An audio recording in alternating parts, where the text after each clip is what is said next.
চট্টগ্রামের সীতাকুণ্ডে শিপইয়ার্ডে গ্যাসের বিষক্রিয়ায় নিহত 7। সিএনজি ফিলিং স্টেশনে গ্যাসের তীব্র সংকট।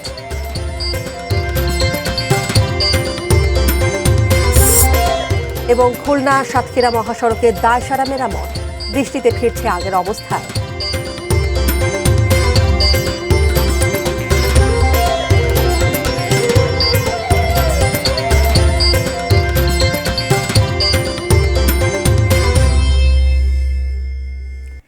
এটিএন নিউজ দেখছেন। দেশের খবরে আপনাদের সবাইকে স্বাগত জানাচ্ছি। আমি তানিয়া আহমেদ। এতক্ষণ নাসির সিনটেক্স গ্রুপের সৌজন্যে সংবাদ শিরোনামগুলো জানিয়ে দিচ্ছিলাম। এবারে বিস্তারিত। চট্টগ্রামের সীতাকুণ্ডে ফেরদৌস স্টিল শিপ ব্রেকিং ইয়ার্ডে একটি জাহাজের বিষাক্ত গ্যাসে 2 ভাই সহ অন্তত 7 শ্রমিকের মৃত্যু হয়েছে। এই ঘটনায় আহত হয়েছেন আরও কয়েকজন। সকালে ইয়ার্ডে কাজ চলার সময় এই দুর্ঘটনা ঘটে। জাহাজের একটি ট্যাঙ্ক থেকে গ্যাস বের হতে দেখে ইয়ার্ডের সেফটি টিমের কয়েকজন সদস্য সেটি দেখতে যান। এ সময় গ্যাস ছড়িয়ে পড়লে কয়েকজন অজ্ঞান হয়ে পড়েন। পরে তাদের উদ্ধার করে হাসপাতালে পাঠানো হলে চিকিৎসক 7 শ্রমিককে মৃত ঘোষণা করেন। এদের মধ্যে 4 জনের পরিচয় পাওয়া গেছে। তারা হলেন 2 ভাই মনসুর আলী ও নাসির উদ্দিন এবং সানি জলদাস ও পলাশ জলদাস। তারা সবাই ভাটিয়ারি এলাকার বাসিন্দা। ট্যাঙ্কার থেকে কিভাবে বিষাক্ত গ্যাস লিক হলো এবং ইয়ার্ডের শ্রমিকদের জন্য পর্যাপ্ত নিরাপত্তা ব্যবস্থা ছিল কিনা তা খতিয়ে দেখতে সংশ্লিষ্ট কর্তৃপক্ষ তদন্ত শুরু করেছে।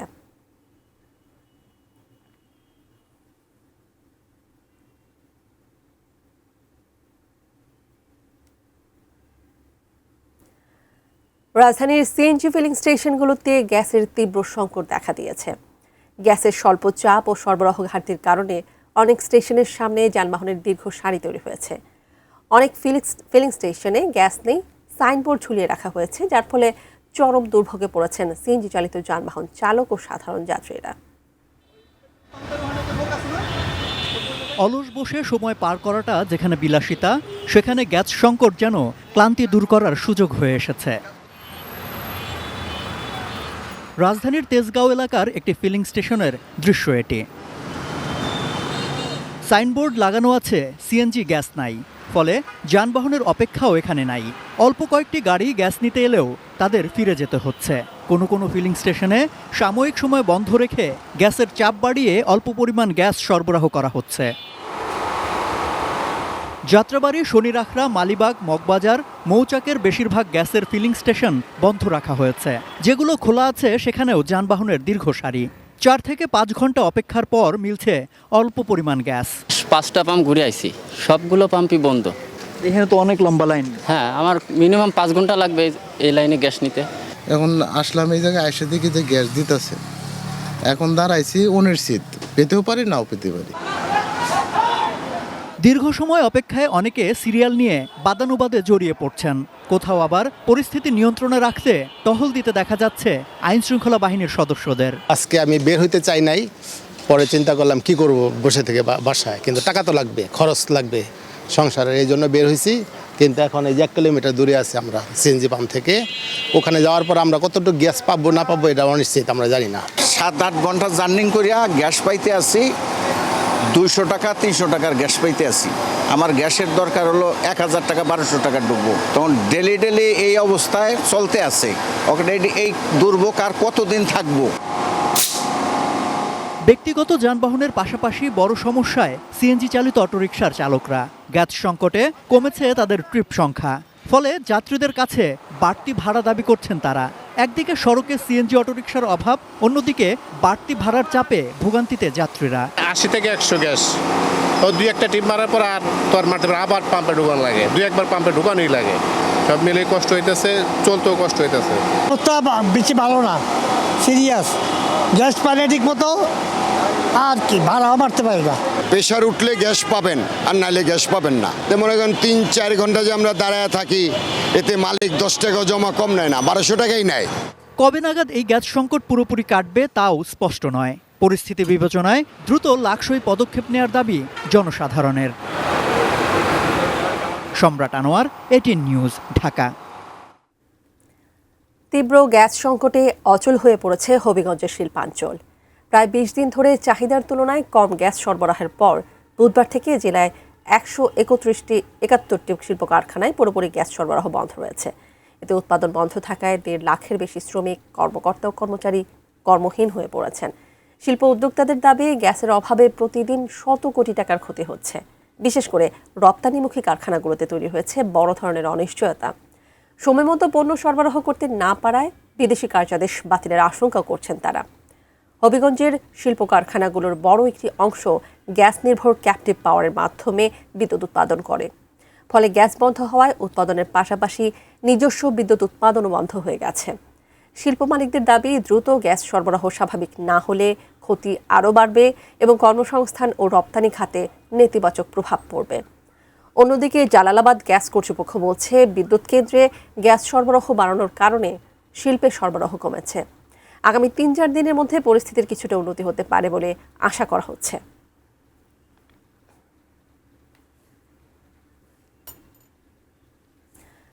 বাজারে বেশিরভাগ নিত্যপণ্যের দাম কিছুটা ঊর্ধ্বমুখী।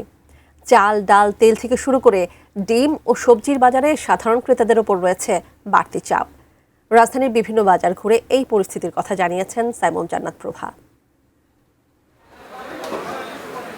শুক্রবার ছুটির দিন সকাল, রাজধানীর মানিক মিয়া এভিনিউয়ের কৃষকের বাজার।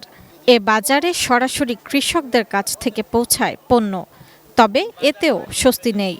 অন্য সব বাজারের চেয়ে এই বাজারে পণ্যের দাম বেশি বলে জানান ক্রেতারা। কৃষক কত করে ওখানে দেয়, এই জিনিসটা ওখান থেকে যেটা দেয় এবং সেই দামেই এখানে বিক্রি করা উচিত। পাশে বড়জোর তাদের এখানে কনভেন্সটা যুক্ত হওয়া উচিত।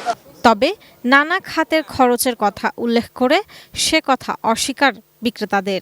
আমাদের 3000 টাকা হলো গাড়ি ভাড়া, অনেক পরিশ্রম করি, তো যদি এই একটু সামান্য বেশি দাম হয়। বাজার ঘুরে দেখা যায় পটল, কচুমুখী, ঢেঁড়স, ধুন্দুল এবং শসা 60, চিচিঙ্গা 70, কাঁকরোল, করলা, উচ্ছে, বরবটি 80, গাজর, ঝিঙ্গে, বেগুন 100, আলু 20 টাকা, রসুন, পেঁয়াজ 50, কুমড়ো 40, জালি কুমড়ো 50, টমেটো 130 টাকায় বিক্রি হচ্ছে। তবে স্বস্তি মিলেছে কাঁচামরিচের বাজারে। সরবরাহ বাড়ায় কাঁচামরিচের দাম কমেছে বলে জানান বিক্রেতা এবং ক্রেতারা। টানা বৃষ্টি ও প্রতিকূল আবহাওয়ায় সবজির বাজারে বিঘ্ন ঘটেছে বলছেন বিক্রেতারা। জিনিসের দাম একটু ঊর্ধ্বমুখী। যারা উচ্চবিত্ত তাদের তো কোনো কিছুতে সমস্যা নাই, না আমরা তো মধ্যমায়ের মানুষ, আমাদের একটু দামের ক্ষেত্রে একটু সমস্যার সম্মুখীন হচ্ছি আমরা। সিন্ডিকেট করে রাখে ব্যবসায়ীরা, যে বড় বড় ডিলারশিপ আছে, কোম্পানি আছে, তারা রেট কমাইতেছে না সহজে। এদিকে লালচিনি 140, আটা 80, দেশি মসুর, মুগ ডাল 180, মাসকলাই 190, ছোলা 100, খেসারি 70, শুকনা মরিচ 350, সরিষার তেল 270 টাকা। তবে গত সপ্তাহের তুলনায় রাজধানীর বাজারে এবারও অস্বস্তি রয়েছে মাছ, মুরগি ও ডিমের দামে। রাজধানীর পলাশী কাঁচা বাজার ঘুরে দেখা যায় তেল লিটার 199 টাকা, যেখানে গরু মাংস 800 এবং খাসি 1200 টাকা কেজি। মুরগি ব্রয়লার 200, সোনালী 350 টাকায় বিক্রি হচ্ছে। অন্যদিকে ডিম 150 টাকা ডজন দরে বিক্রি হচ্ছে। বিক্রেতারা বলছেন, পরিবহন ব্যয় ও সরবরাহ সংকট বাজার দরে প্রভাব ফেলছে। সাইমন জান্নাত প্রভা, এটিএন নিউজ, ঢাকা। দেশের খবরের সময় হয়ে গেল, বাজে স্টিল বিরতি নেয়ার, এরপর জানিয়ে ফিরছি।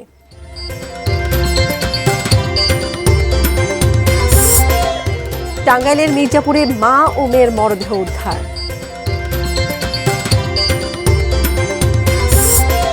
এবং ময়মনসিংহের ধোবাউড়ার নৃগোষ্ঠীর শিক্ষার হার 95%, তবু অধরা অর্থনৈতিক মুক্তি।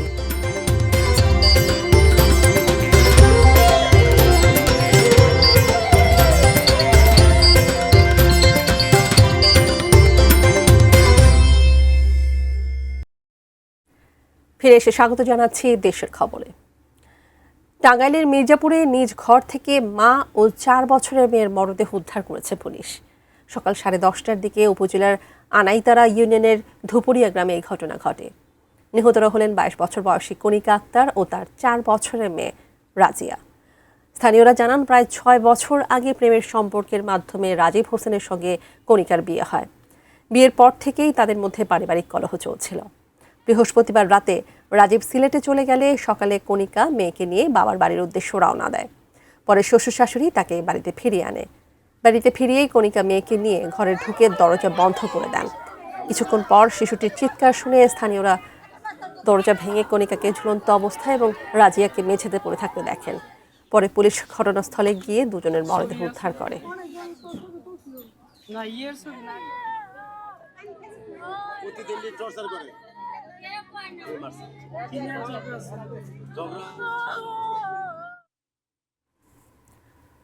খুলনার সাতক্ষীরা মহাসড়কে চলছে ইট বালুর জোড়াতালি, কিন্তু সেই জোড়াতালিও টিকছে না বৃষ্টির সামনে।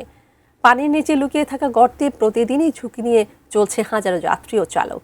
ভোমরা স্থলবন্দরের মতো গুরুত্বপূর্ণ বাণিজ্য পথের এমন বেহাল চিত্রে বাড়ছে জনদুর্ভোগ, বাড়ছে দুর্ঘটনার ঝুঁকি। খুলনা বিভাগীয় প্রতিনিধি মোহাম্মদ অসীমের তথ্য ছবি নিয়ে ডেস্ক রিপোর্ট। ইটবালির জোড়াতালির ওপর ভর করেই ছুটছে বাস, ট্রাক, মোটরসাইকেল সহ শত শত যানবাহন। টানা বৃষ্টিতে সেই ইটবালি সরে গিয়ে আবার সৃষ্টি হয়েছে বড় বড় গর্ত। কোথায় রাস্তা আর কোথায় খানাখন্দ বুঝে ওঠার আগে ঘটছে দুর্ঘটনা। ভোমরা স্থলবন্দর সহ দক্ষিণ পশ্চিমা অঞ্চলের অর্থনীতির অন্যতম গুরুত্বপূর্ণ এই মহাসড়ক দিয়ে প্রতিদিন চলাচল করে হাজারো মানুষ ও পণ্যবাহী যান। কিন্তু দীর্ঘদিন ধরে টেকসই সংস্কারের পরিবর্তে সাময়িক মেরামতেই দায় সারছে সড়ক বিভাগ। ফলে কিছুতেই কাটছে না দুর্ভোগ। রাস্তায় প্রতিনিয়ত দুর্ঘটনা হচ্ছে এই খারাপ কারণে। কিছুদিন পর পর যে কার্পেটিং করে, হালকা বৃষ্টি হলে সেটা উঠে যায়। আমাদের চলতে খুবই দুর্ভোগ হচ্ছে। বাপদাদার আমলে যে ছিল আবার ওই সেই আড়া পথে যাত্রা শুরু করতে হবে, গাড়ি বাদ। মহাসড়কের বেশিরভাগ জায়গায় এমন ইটের দখলে, নেই ঢালাই। বছরের পর বছর ধরে দুর্ভোগ সইছেন স্থানীয়রা। আমরা যে কন্ডিশনে রোগী নিয়ে আসি, এই রাস্তার কারণে রোগী আর বেশি অসুস্থ হয়ে যায়। এর যা চাহিদা, সেই চাহিদা অনুযায়ী কাজ করা দরকার, যেটা খুলনা সাতক্ষীরা রোডে আমরা দেখতে পাচ্ছি না। আমরা মনে করি এটা কর্তৃপক্ষের অবহেলা। বৃষ্টির পানিতে মহাসড়ক ধুয়ে যাচ্ছে, স্বীকার করেছে সড়ক ও জনপথ বিভাগ। কর্মকর্তারা বলছেন, 0 পয়েন্ট থেকে চুকনগর পর্যন্ত 3টি অংশে কংক্রিটের কাজ শেষ হয়েছে। বাকি 10 কিলোমিটার অংশ সংস্কারের উদ্যোগ নেওয়া হচ্ছে। টোটাল 10 কিলোমিটার খারাপ সত্যি কথা অর্থে। এই 10 কিলোমিটারই আমরা রিজিড পেভমেন্ট বা ঢালাই রাস্তা করার সিদ্ধান্ত নিয়েছে। অলরেডি এটা আমাদের টেন্ডার করে এটা অ্যাপ্রুভালে চলে গেছে। ইটবালির জোড়াতালি দিয়ে আপাতত যান চলাচল সচল রাখা গেলেও স্থায়ী সংস্কার ছাড়া এই মহাসড়কে কমছে না ঝুঁকি। প্রতিদিনকার দুর্ভোগ আর দুর্ঘটনার আশঙ্কা দূর করতে দ্রুত কার্যকর উদ্যোগের অপেক্ষায় স্থানীয় মানুষ। তুনাজিনা তনু, ডেস্ক রিপোর্ট, এটিএন নিউজ। শিক্ষায় এগিয়ে গেলেও কর্মসংস্থানে পিছিয়ে ময়মনসিংহের ধোবাউড়ার সমতলের নৃগোষ্ঠীর মানুষ। শিক্ষার হার প্রায় 95% হলেও কর্মসংস্থান মাত্র 25%। ফলে অর্থনৈতিক মুক্তি এখনও অধরা। সরকারি বেসরকারি উদ্যোগের পাশাপাশি আত্মকর্মসংস্থানের সুযোগ বাড়ানোর দাবি তারে। ময়মনসিংহ থেকে জহুরুল ইসলামের ক্যামেরায় আসাদুজ্জামান সুমনের তথ্যে ডেস্ক রিপোর্ট। ভারতের মেঘালয় সীমান্ত ঘেঁষা ধোপাউড়ায় গারো, হাজং, হোদি ও বানাই সহ বিভিন্ন নিজাতি গোষ্ঠীর বাস। 2024 সালের শুমারি অনুযায়ী উপজেলাটিতে তাদের জনসংখ্যা প্রায় 50,000। এই জনগোষ্ঠীর একজন দক্ষিণ মাইসপাড়া জাঙ্গালিয়াপাড়া গ্রামের সগেন্দ্র হাজং। কৃষিকাজ করেই চলে তার সংসার। বছরের পর বছর পরিশ্রম করেও বদলায়নি তার আর্থিক অবস্থা।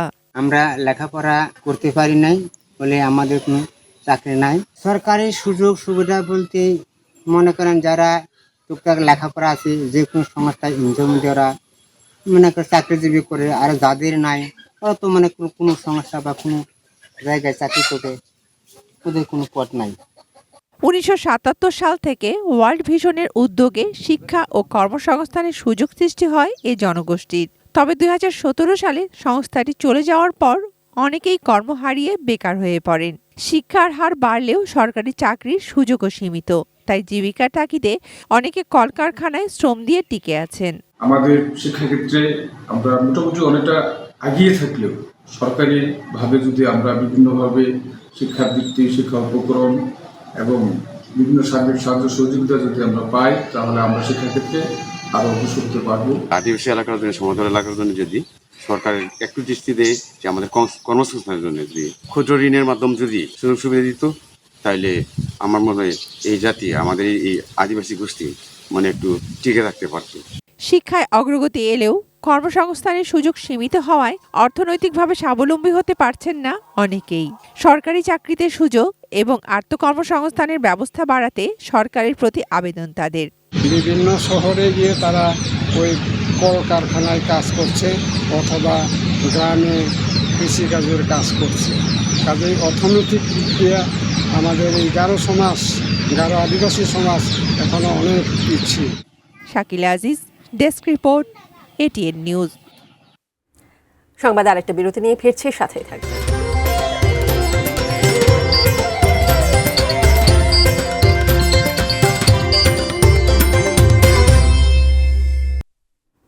ফিরে এসে স্বাগত জানাচ্ছি দেশের খবরে আরও একবার। পটুয়াখালীর কলাপাড়ায় জানালার গ্রিল কেটে একটি বাড়িতে দুর্ধর্ষ ডাকাতির ঘটনা ঘটেছে। স্থানীয় পারিবারিক সূত্রে জানা গেছে, গভীর রাতে চিঙ্গুরিয়া মর্তুজা কালভার্ট এলাকায় প্রবাসী মঈন হাওলাদারের বাড়িতে জানালার গ্রিল কেটে ঘরে প্রবেশ করে ডাকাতরা। পরে অস্ত্রের মুখে পরিবারের সদস্যদের জিম্মি করে তাদের। এ সময় প্রায় 14 ভরি স্বর্ণালঙ্কার লুট করে বলে দাবি মঈনের পরিবারের। যাওয়ার সময় নাইম নামে এক যুবকের পায়ে গুলি করে ডাকাতরা।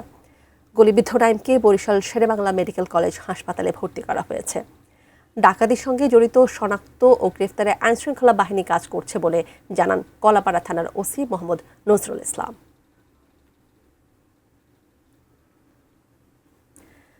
শিক্ষার্থীদের যাতায়াত সুবিধার জন্য সুনামগঞ্জ বিজ্ঞান ও প্রযুক্তি বিশ্ববিদ্যালয়কে একটি নতুন বাস উপহার দিয়েছে পূবালী ব্যাংক পিএলসি। দুপুরে বিশ্ববিদ্যালয়ের অস্থায়ী ক্যাম্পাস শান্তিগঞ্জের টেক্সটাইল ইনস্টিটিউটে পূবালী ব্যাংকের ব্যবস্থাপনা পরিচালক মোহাম্মদ আলী বিশ্ববিদ্যালয়ের উপাচার্য অধ্যাপক ডক্টর মোহাম্মদ জাকির হোসাইনের হাতে বাসের চাবি তুলে দেন। এই উপলক্ষে আয়োজিত অনুষ্ঠানে প্রধান অতিথির বক্তব্য রাখেন সুনামগঞ্জ বিজ্ঞান ও প্রযুক্তি বিশ্ববিদ্যালয়ের উপাচার্য অধ্যাপক ডক্টর মোহাম্মদ জাকির হোসাইন। বিশেষ অতিথির বক্তব্য রাখেন পূবালী ব্যাংকের ব্যবস্থাপনা পরিচালক মোহাম্মদ আলী, বিশ্ববিদ্যালয়ের প্রো ভাইস চ্যান্সেলর অধ্যাপক ডক্টর মোহাম্মদ জাহাঙ্গীর সরকার। উপাচার্য অধ্যাপক ডক্টর মোহাম্মদ জাকির হোসাইন বলেন, নতুন বাসটি বিশ্ববিদ্যালয়ের পরিবহন ব্যবস্থাকে আরও শক্তিশালী করবে এবং শিক্ষার্থীরা এর সুফল ভোগ করবে।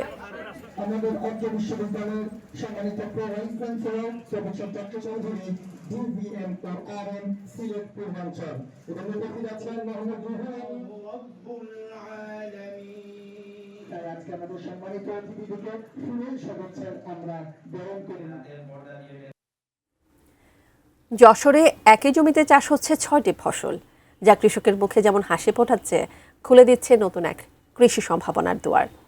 যশোর থেকে নজরুল ইসলাম মল্লিকের পাঠানো তথ্য ছবি নিয়ে ডেস্ক রিপোর্ট। বাঁশের মাচার উপর লকলক করছে মেটে আলুর কচি ডগা, তার সাথে জড়িয়ে আছে শিম, করলা আর মিষ্টি কুমড়া। নিচের মাটিতে বাড়ছে হলুদ আর মরিচ গাছ। গোটা ক্ষেত যেন সবুজের মেলা। এক জমিতেই বহু ফসলের এমন বৈচিত্র্যে চোখ জুড়িয়ে যায়।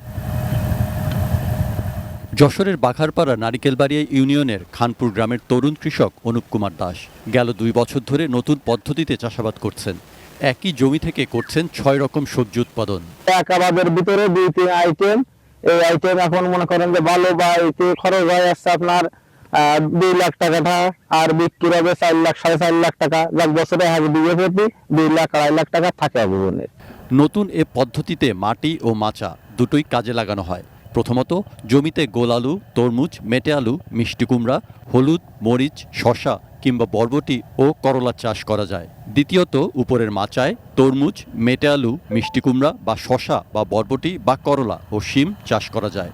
অনুপের সাফল্য ও লাভ দেখে এলাকার অনেক কৃষক এ পদ্ধতিতে চাষাবাদ শুরু করেছেন। এই চাষে যদি কোনোটা একটু কমায় অন্যটা উঠে দিচ্ছে, দিয়ে আমাদের চাষের লাভ হচ্ছে, লসের কোনো দেখতেছি না। একই জমিতে যখন 6টা আইটেম থাকে, 6টা ফসল থাকে, সে একটা কোন রকম যদি লস হয়ে যায় আরেকটাতে সে পুষিয়ে নিয়ে যায়। এই প্রযুক্তিটা আমাদের এখনকার কৃষকরা বেশ এটা গ্রহণ করছে। বাঘারপাড়া উপজেলা নারিকেলবাড়িয়া ও বন্দবিলা ইউনিয়নের প্রায় 40 হেক্টর জমিতে এই বহু ফসলি পদ্ধতিতে চাষাবাদ হচ্ছে।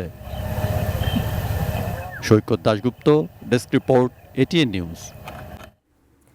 এবারে এক নজরে নাসির সিনটেক্স গ্রুপের সৌজন্যে সংবাদ শিরোনামগুলো আরও একবার জানিয়ে দিচ্ছি।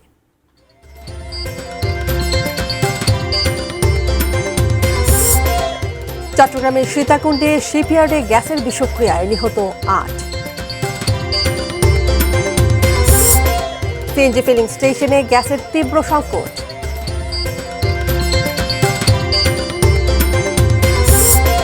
খুলনা সাতক্ষীরা মহাসড়কে দায়সারা মেরামত, বৃষ্টিতে ফিরছে আগের অবস্থায়। টাঙ্গাইলের মির্জাপুরে মা ও মেয়ের মরদেহ উদ্ধার।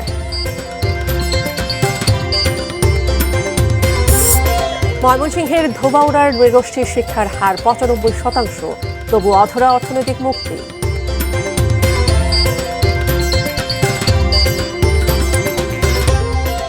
এই ছিল দেশের খবরের সর্বশেষ। ধন্যবাদ এতক্ষণ আমাদের সাথে থাকার